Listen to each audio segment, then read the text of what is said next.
News 360 में आपका एक बार फिर से स्वागत है। बीजेपी ने आज आपातकाल की 50वीं वर्षगांठ को संविधान हत्या दिवस 2025 के रूप में मनाया। आपातकाल की 50वीं वर्षगांठ पर आयोजित संविधान हत्या दिवस 2025 कार्यक्रम में गृह मंत्री अमित शाह ने एक बुक भी लॉन्च की। यूपी के लखनऊ से सीएम योगी भी कांग्रेस पर जमकर बरसे हैं। ये रिपोर्ट देख लेते हैं।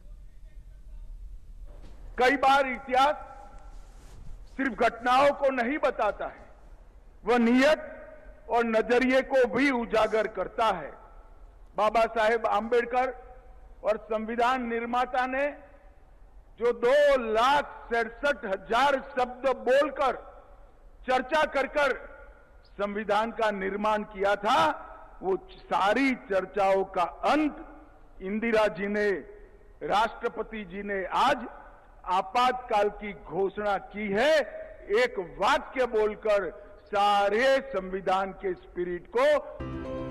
गृह मंत्री अमित शाह के इस बयान में 25 जून 1975 की उस तारीख का अंदाजे बयां है जब ऑल इंडिया रेडियो पर देश के प्रधानमंत्री इंदिरा गांधी की आवाज में ये ऐलान हुआ था कि राष्ट्रपति ने आपातकाल की घोषणा की है।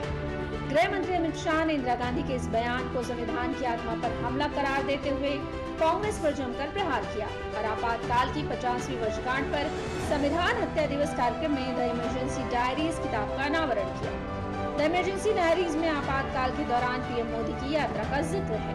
पूरे कालखंड का वर्णन इतने कठोर शब्दों के साथ ही करना चाहिए, तभी युवा पीढ़ी को मालूम पड़ेगा कि क्या हुआ था। मित्रों, आज यहाँ पर एक पुस्तक की भी विमोचन हुई, the emergency diaries, years that forge a leader. ठीक है, आपातकाल के दौरान एक युवा संघ के प्रचारक के रूप में भूमिगत रहकर 19 माह तक जो आंदोलन जेपी के नेतृत्व में चला, नानाजी देशमुख के नेतृत्व में चला, वो आंदोलन में एक युवा कार्यकर्ता के नाते मोदी जी ने जिस प्रकार से संघर्ष किया, मीसाबंदी जो थे उनके घर में गए, उनकी परिजनों की पूछताछ की, उनके इलाज की व्यवस्था की।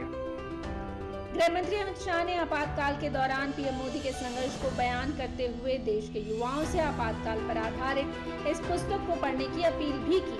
1975 में इमरजेंसी लागू करने के 50 साल पूरे होने पर यूपी की राजधानी लखनऊ में भी कार्यक्रम आयोजित किए गए। मुख्यमंत्री योगी आदित्यनाथ ने कांग्रेस पर करारा प्रहार करते हुए उस दौर की सच्चाई को सामने रखा और तत्कालीन प्रधानमंत्री इंदिरा गांधी पर सत्ता बचाने की लालसा में लोकतंत्र को कुचल देने का आरोप लगाया। बाबा साहब भीमराव अम्बेडकर ने तमाम अपमान सहने के बावजूद अपनी पूरी ताकत के साथ, अपनी पूरी बुद्धिमत्ता के साथ भारत के संविधान का जो ड्राफ्ट तैयार करके भारत के नागरिकों के लिए दिया था, उस संविधान का गला घोंटने में कांग्रेस की सरकार को कोई समय नहीं लगा। कि क्या कोई व्यक्ति देश से बड़ा हो सकता है? जो पाप कांग्रेस ने और तत्कालीन प्रधानमंत्री के रूप में श्रीमती इंदिरा गांधी ने 25 जून 1975 को किया था, अपनी सत्ता बनी रहे। इस देश के क्रांतिकारी नारा देते थे, तेरा वैभव अमर रहे मां, हम दिन चार रहे न रहे। और कांग्रेस ने उस दिन उस संकल्प को कैसे उस संकल्प को चकनाचूर किया कि मेरी सत्ता बनी रहे, चाहे लोकतंत्र रहे न रहे।